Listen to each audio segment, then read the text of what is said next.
राजू अपने माता पिता के साथ रामपुर गांव में रहता था। जब राजू 5 साल का था तो उसकी मां की मृत्यु हो गई थी। उसके पिता ने राजू की परवरिश की खातिर दूसरी शादी कर ली। राजू की सौतेली मां शीला बहुत ही खड़ूस और चालाक किस्म की औरत थी। वो राजू के साथ बिल्कुल भी अच्छा व्यवहार नहीं करती थी, जिस वजह से राजू को अपनी मां की कमी हर समय महसूस होती थी। शीला का एक बेटा रोहन था। रोहन भी अपनी मां की तरह ही चालाक था। दोनों मां बेटे मिलकर राजू को बहुत ही परेशान करते थे। राजू कभी भी उन लोगों को कुछ नहीं कहता था और ना ही कभी अपने पिता से उनकी कोई शिकायत करता था। राजू पढ़ाई में बहुत ही तेज था और रोहन बिल्कुल कमजोर। ये बात शीला को बिल्कुल भी पसंद नहीं थी। वो रोहन को ही हर तरह से आगे देखना चाहती थी, इसलिए अब वो राजू को उसके पढ़ने के समय भी परेशान करने लगी। एक दिन जब राजू स्कूल से घर आकर अपना काम कर रहा था तो वो उसको बुलाकर कहती है, अरे राजू कहाँ मर गया, जरा यहाँ तो आ। राजू दौड़ा दौड़ा शीला के पास आता है, क्योंकि उसको पता था कि अगर वो अपनी माँ के पास जल्दी नहीं गया तो वो उसको बहुत मारेगी। राजू, आज मेरे सिर में बहुत दर्द हो रहा है, तू जरा बाजार से सब्जी तो लेकर आ। पर माँ, मैं तो अभी अपने स्कूल का काम कर रहा हूँ। मैं कैसे जा सकता हूँ? आप रोहन को बोल दो, वो अभी खेल रहा है। तेरी हिम्मत कैसे हुई मेरी बात को ना करने की? ऐसा कहकर वो राजू को खींचकर एक चांटा मार देती है। राजू रोने लगता है और रोते रोते बाजार से सब्जियां लेने चला जाता है। घर आकर शीला उसको रात के खाने के लिए सब्जियां काटने को कहती है। माँ की मार के डर के आगे वो कुछ नहीं कह पाता और चुपचाप सारे काम करने लगता है। घर के काम करते करते वो थक जाता है और बिना स्कूल का काम किए ही वो सो जाता है। अगले दिन उसको स्कूल में टीचर से डांट पड़ती है। अब तो हर रोज ऐसा ही होने लगा। ये सब देखकर शीला को बहुत ही मजा आने लगा। धीरे धीरे राजू पढ़ने में कमजोर होने लगा और इस बार तो वो अपनी क्लास में फेल भी हो गया। ये बात जब उसके पिता को पता चली तो उसके पिता ने उसको बहुत ही डांटा। धीरे धीरे राजू अब चुप चुप रहने लगा और पढ़ाई में भी कमजोर होने लगा। अब वो रोहन से भी ज्यादा कमजोर हो गया था पढ़ाई में। एक दिन राजू के स्कूल के प्रिंसिपल उसके पिता को स्कूल बुलाते हैं। आपका बेटा दिन ब दिन अपनी पढ़ाई में कमजोर होता जा रहा है। आप लोग इसकी पढ़ाई में कोई ध्यान क्यों नहीं दे रहे हो? होमवर्क भी राजू कभी भी पूरा नहीं करता। अगर ऐसा ही चलता रहा तो हम राजू को अपने स्कूल में नहीं पढ़ा सकते। जी सर, मैं पूरा ध्यान दूंगा राजू पर। आगे से आपको कोई शिकायत का मौका नहीं मिलेगा। ऐसा कहकर राजू के पिता घर वापस आते हैं और राजू को अपने पास बुलाकर इन सब का कारण पूछते हैं। पर राजू कुछ भी नहीं बोलता और चुपचाप सुनता रहता है। राजू को पता था कि अगर वो कुछ भी अपनी माँ के खिलाफ बोलेगा तो उसकी माँ उसको बाद में बहुत मारेंगी, इसलिए वो चुपचाप सुनता रहता है। राजू को ऐसा चुपचाप खड़ा देखकर उसके माता पिता को बहुत ही गुस्सा आता है और वो राजू को खींचकर एक जोरदार चांटा मारते हैं। राजू चुपचाप खड़ा रहकर रोता रहता है। तब उसको ऐसा देखकर राजू के पिता कहते हैं, देख राजू, मैंने तेरे पढ़ाई में कमी नहीं की है, फिर ये सब क्या है? मुझे क्यों तेरी वजह से स्कूल में ये सब सुनना पड़ा? देख, अगर इस बार तू फेल हुआ ना तो मैं तुझे घर से निकाल दूंगा। ये सुनकर राजू की सौतेली माँ शीला कहती है, राजू देख, तेरी वजह से आज तेरे पिताजी को कितना सुनना पड़ा है। तू मन लगाकर क्यों नहीं पढ़ता है? राजू देख बेटा, मैं तो तुझसे कोई काम भी नहीं कराती घर के। अगर कराती हो तो तू ही बोल बेटा अपने पिता के सामने। फिर क्यों तू अपनी पढ़ाई पर ध्यान नहीं दे रहा है? रोहन को देख, आजकल कितना मन लगाकर पढ़ाई कर रहा है। देख और कुछ सीख अपने छोटे भाई से। ये सब तुम्हारे लाड प्यार का ही नतीजा है। कोई नहीं जी, आप भी बेकार में बच्चे पर चिल्ला रहे हैं। जाने दो, धीरे धीरे सब ठीक हो जाएगा। राजू चुपचाप सुनता रहा और अपने कमरे में चला गया। शीला राजू के साथ हुए इस व्यवहार से बहुत ही खुश थी, क्योंकि वो खुद ही राजू को घर से निकालना चाहती थी और जो वो चाहती थी वो अब अपने आप होने वाला था। कुछ दिन बाद राजू के एग्जाम होने वाले थे। उसके पिता ने उसको ये चेतावनी दे रखी थी कि अगर वो इस बार फेल हो गया तो वो उसको घर से निकाल देंगे। वो पढ़ाई की कोशिश करता पर उसकी सौतेली माँ शीला उसको पढ़ाई नहीं करने देती। दिन भर वो उसको कोई ना कोई छोटा मोटा काम बता ही देती थी।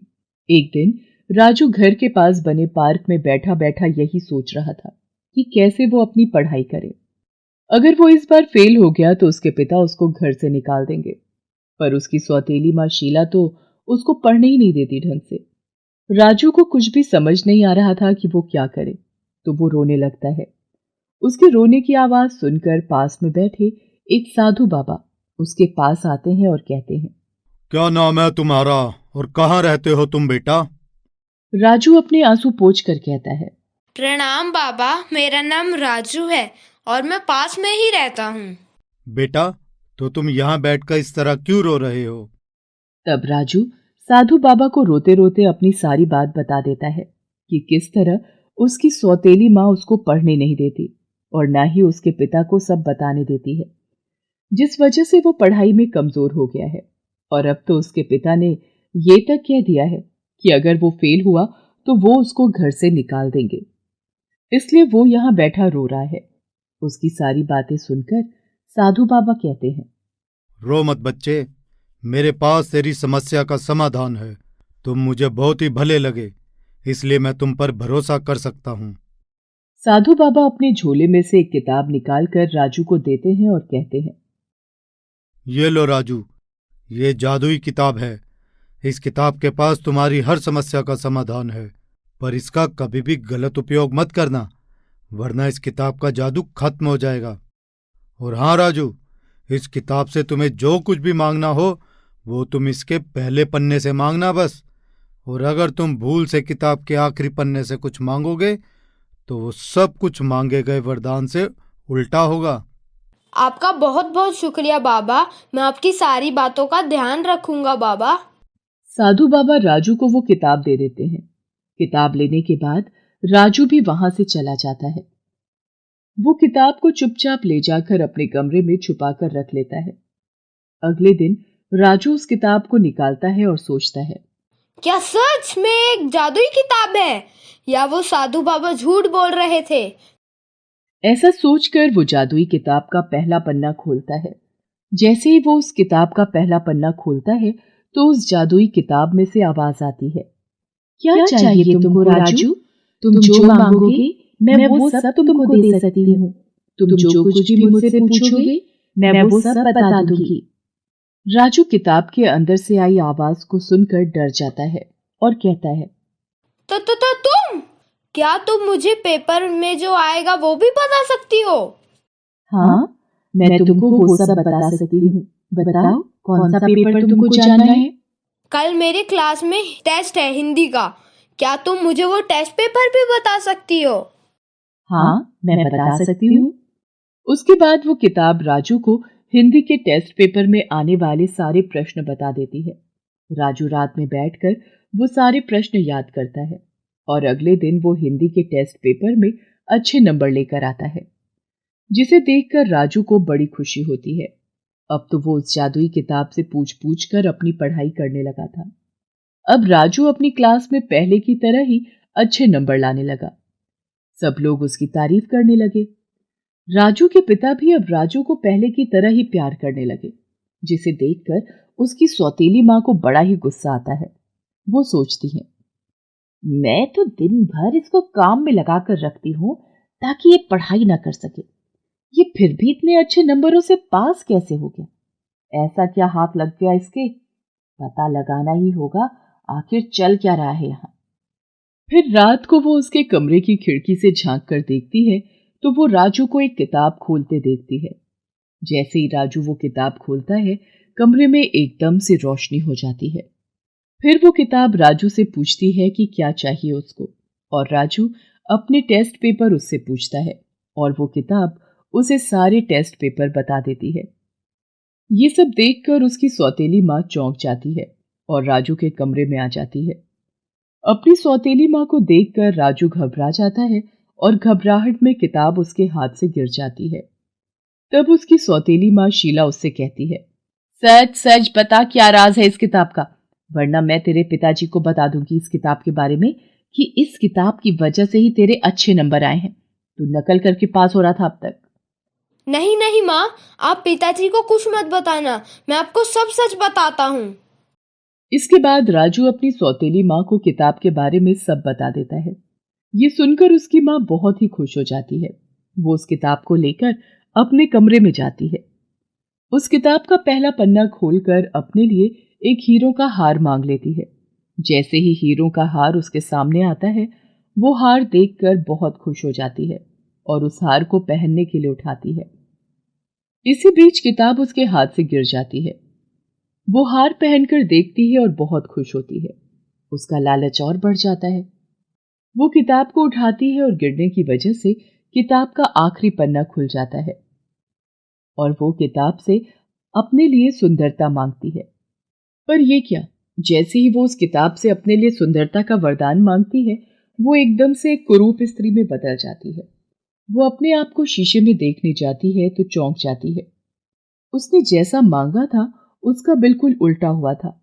वो ये सब देखकर घबरा जाती है और बहुत जोर जोर से रोने लगती है। उसके रोने की आवाज सुनकर राजू उसके कमरे में आता है और पूछता है, क्या हुआ माँ, आप रो क्यों रही हो? ये देख, तेरी इस जादुई किताब ने मेरा क्या हाल किया है। अब तू ही ठीक कर मेरा ये मुंह, वरना मैं तुझे नहीं छोड़ूंगी। राजू डरते डरते उस किताब का पहला पन्ना खोलता है और अपनी माँ के लिए सुंदरता मांगता है।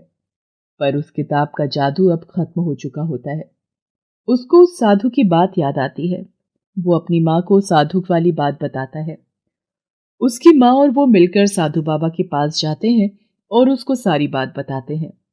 तब साधु बाबा कहते हैं, देखो राजू, मैंने तुमसे पहले ही कहा था कि इस किताब का कभी भी गलत इस्तेमाल मत करना और ना ही इस किताब के आखिरी पन्ने से कुछ मांगना। पर तुम्हारी सौतेली माँ ने ये सब किया है। अब इस किताब का जादू खत्म हो चुका है। मैं कुछ नहीं कर सकता। तुम्हारी सौतेली माँ को उसके लालच का फल मिला है। ये सब इसके कर्मों का ही फल है। उस दिन के बाद से उसकी सौतेली माँ का व्यवहार राजू के प्रति बदल जाता है। वो राजू को भी अपने बेटे रोहन की तरह प्यार करने लगी।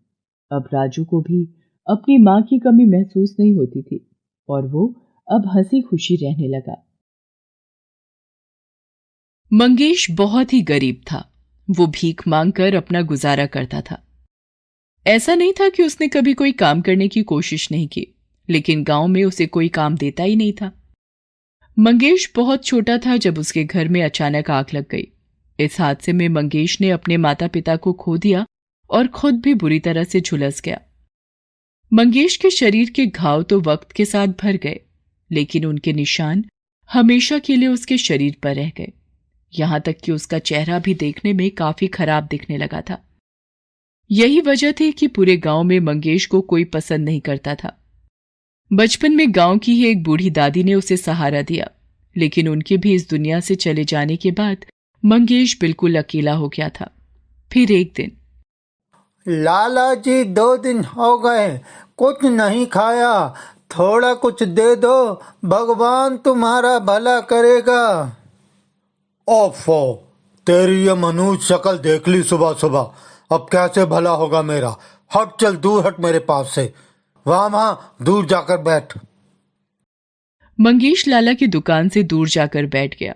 लाला के नौकर ने उसे वहीं जाकर खाना दे दिया और उससे बोला, ये ले, ओ लाला जी ने बोला है फिर से दुकान के आसपास भी मत फटकना, समझा।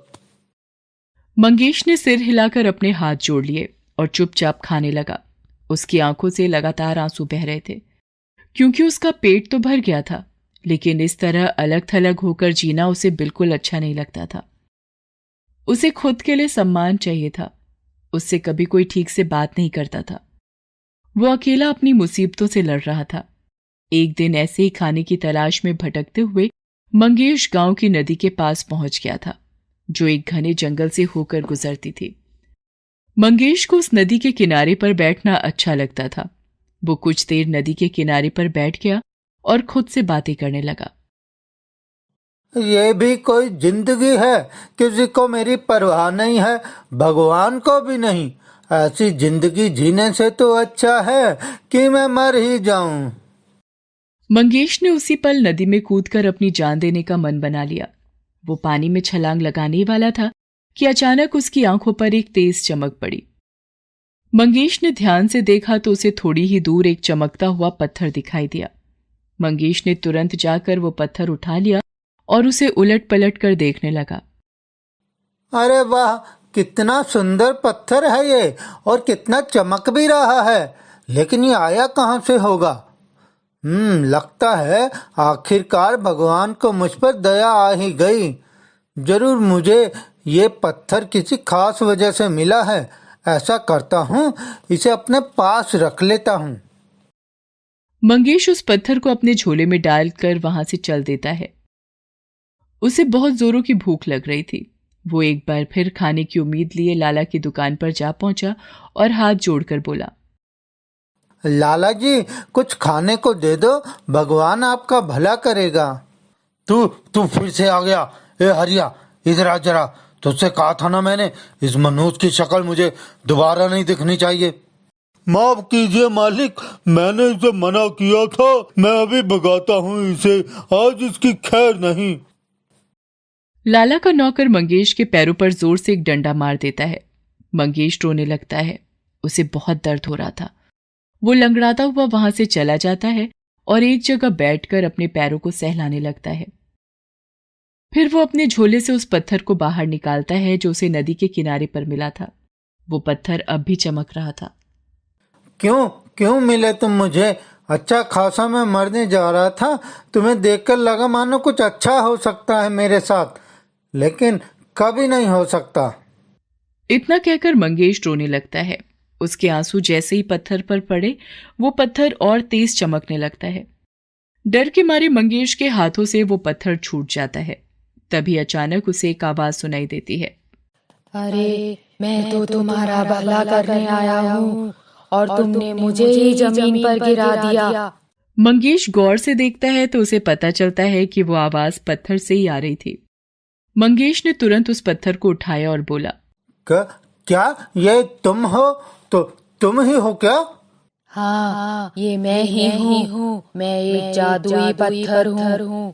ना जाने कितने सालों से ऐसे ही बेजान पड़ा था। तुम्हारे आंसुओं ने मुझ में जान डाली है। इसका मतलब ये है कि तुम्हारे आंसू सच्चे थे।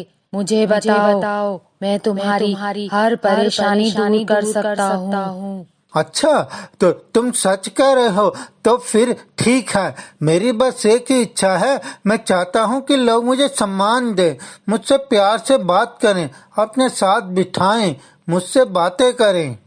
फिर पत्थर की तेज रोशनी के बीच मंगेश को एक पोटली दिखाई देती है। उस पोटली में ढेर सारे सोने के सिक्के थे। ये सब देखकर मंगेश उस जादुई पत्थर से कहता है, ये क्या है? मुझे तो सम्मान चाहिए था, ये सोना नहीं। पत्थर अब कोई जवाब नहीं देता।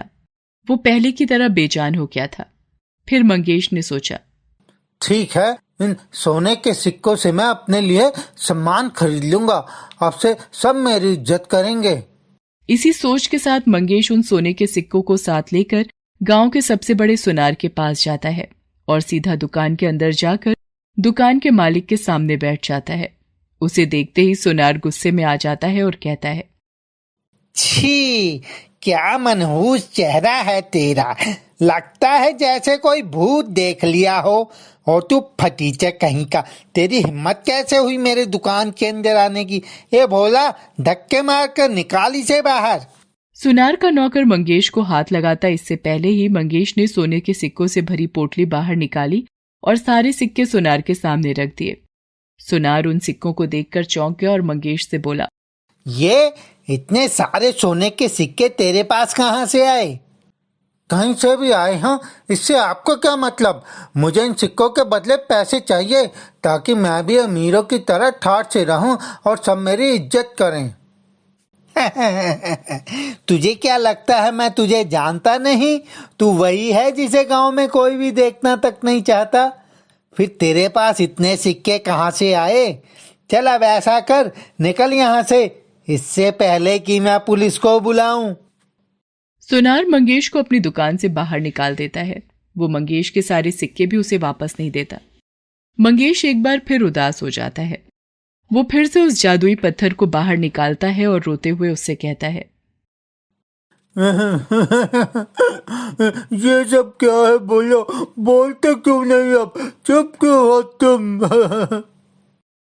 पत्थर से पहले तो कोई आवाज नहीं आती, लेकिन जैसे ही एक बार फिर मंगेश के आंसू उस पत्थर पर गिरते हैं, पत्थर तेजी से चमकने लगता है और फिर वो जादुई पत्थर मंगेश से कहता है, जब तक मैं तुम्हारे पास हूँ तुम्हें इसी तरह सोना देता रहूंगा, लेकिन सम्मान तो तुम्हें खुद ही कमाना होगा। मतलब मैं कैसे? मैं क्या करूं? पत्थर से वापस कोई आवाज नहीं आती, लेकिन एक बार फिर मंगेश को सोने के सिक्कों से भरी एक पोटली मिल जाती है। मंगेश गहरी सोच में पड़ जाता है। जादुई पत्थर की कई बातें उसके दिमाग में घूम रही थी। वो चलते चलते एक मंदिर के बाहर पहुंच गया था, जहां गांव का एक अमीर आदमी गरीबों में कपड़े और खाना बांट रहा था। लोग उसके सामने हाथ जोड़ रहे थे और कुछ तो उसके पैर भी छू रहे थे। मंगेश को भी भूख लगी थी। उसने सबसे पहले जाकर पेट भर खाना खाया और फिर सोचने लगा। सच कहा था इस पत्थर ने, सम्मान खरीदा नहीं बल्कि कमाया जाता है। मंगेश अब उन सिक्कों से अपने जैसे गरीबों की मदद करने लगता है। वो हर रोज कई गरीब और भूखे लोगों को खाना खिलाता और ऐसे ही कई जरूरतमंदों की मदद करने लगा। धीरे धीरे गांव में उसका नाम होने लगा, लेकिन अब भी कोई उससे बात नहीं करता था, जिस वजह से कई बार वो उदास हो जाता था। वो जब भी उदास होता, जादुई पत्थर उसे सोने के सिक्कों से भरी पोटली दे देता था और मंगेश उन सिक्कों से और भलाई के काम करने लगा। उसने पूरे गांव में गरीबों के लिए कई धर्मशालाएं बनवाईं। फिर एक बार गांव में बहुत तेज बारिश हो गई। बारिश कई दिनों तक नहीं रुकी, जिससे पूरा गांव बाढ़ के पानी में डूब गया। बड़े बड़े मकान धराशायी हो गए, लेकिन मंगेश की बनवाई हुई धर्मशालाएं ज्यों की त्यों खड़ी थीं। गांव के लोग ये देखकर हैरान थे। मंगेश ने सबको अपनी धर्मशालाओं में आसरा दिया और सबकी जरूरतें पूरी की। गांव के जिस लाला ने एक दिन उसे अपनी दुकान से धक्के मारकर बाहर निकाल दिया था, वही अब उसके सामने हाथ जोड़े खड़ा था। मंगेश, मुझे माफ कर दो। मैंने तुम्हारे साथ जो गलत बर्ताव किया, भगवान ने मुझे उसकी सजा दे दी है। मेरा सब कुछ बर्बाद हो गया। अगर तुम इस वक्त मेरी मदद ना करते तो पता नहीं मेरा और मेरे परिवार का क्या होता। मंगेश ने देखा कि लाला के पीछे गांव के दूसरे लोग भी मंगेश के सामने हाथ जोड़े खड़े थे। सबकी आंखों में आखिरकार मंगेश को अपने लिए वो सम्मान दिखाई दे रहा था, जिसकी उसे ना जाने कब से दरकार थी। गांव वाले भी अब मंगेश की खराब सूरत नहीं बल्कि अच्छी और सुंदर सीरत को देख रहे थे। मंगेश की आंखों में आंसू थे। उसने अंदर जाकर अपना जादुई पत्थर एक बार फिर बाहर निकाला और उसके आंसुओं से एक बार फिर वो पत्थर चमकने लगा। फिर मंगेश ने पत्थर से कहा, आज मेरी इच्छा पूरी हो गई। मुझे बस सब कुछ मिल गया जो मुझे चाहिए था, और इसके लिए मैं तुम्हारा जितना भी शुक्रिया अदा करूं वो कम ही होगा। मंगेश, मैंने तो तुम्हें सिर्फ रास्ता दिखाया है। ये सम्मान तुमने खुद कमाया है, और अब जब तुम्हें कोई तकलीफ नहीं तो तुम्हें मेरी भी कोई जरूरत नहीं। अब मुझे जाने दो। इतना कहकर वो पत्थर वापस बेजान हो जाता है। मंगेश उस पत्थर को वापस उसी नदी के पास छोड़ आता है जहां से वो उसे मिला था। मंगेश अब जानता था कि उसे क्या करना है। अब वो गांव के लोगों के साथ मिलकर खूब मेहनत से काम करने लगा। अब उसके पास सब कुछ था, मेहनत का हुनर भी और दूसरों की मदद करके सम्मान कमाने का जज्बा भी।